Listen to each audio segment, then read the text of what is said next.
from the Chippewa on down of the big lake they call Gitchigumi. The lake, it is said, never gives up her dead when the skies of November turn gloomy. With a load of iron ore 26,000 tons, more than the Edmund Fitzgerald weighed empty, that good ship and true was a bone to be chewed when the gales of November came early. The ship was the pride of the American side, coming back from some mill in Wisconsin. As the big freighters go, it was bigger than most, with a crew and good captain well seasoned, concluding some terms with a couple of steel firms when they left fully loaded for Cleveland. And later that night when the ship's bell rang, could it be the north wind they'd been feeling?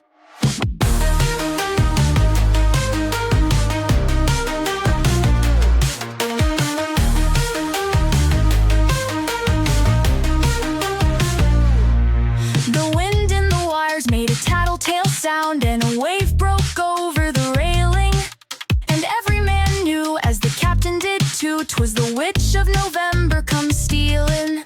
The dawn came late and the breakfast had to wait when the gales of November came slashing. When afternoon came, it was freezing rain in the face of a hurricane west wind. When supper time came, the old cook came on deck saying, "Fellas, it's too rough to feed ya." At 7 p.m. a main hatchway caved in. He said, "Fellas, it's been good to know ya."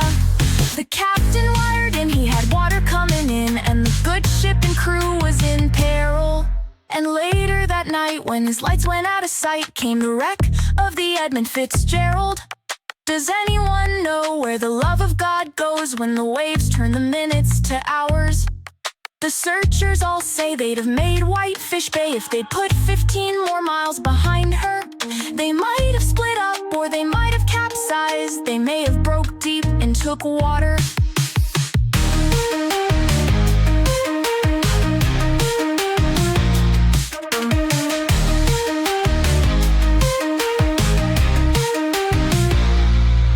And all that remains is the faces and the names of the wives and the sons and the daughters.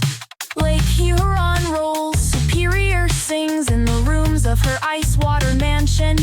Old Michigan steams like a young man's dreams. The islands and bays are for sportsmen. And farther below, Lake Ontario takes in what Lake Erie can send her. And the iron boats go, as the mariners all know, with the gales of November remembered. In a musty old hall in Detroit they prayed, in the Maritime Sailors' Cathedral. The church bell chimed till it rang 29 times for each man on the Edmund Fitzgerald. The legend lives on from the Chippewa on down of the big lake they call Gitchigumi. Superior, they said, never gives up her dead when the gales of November come early.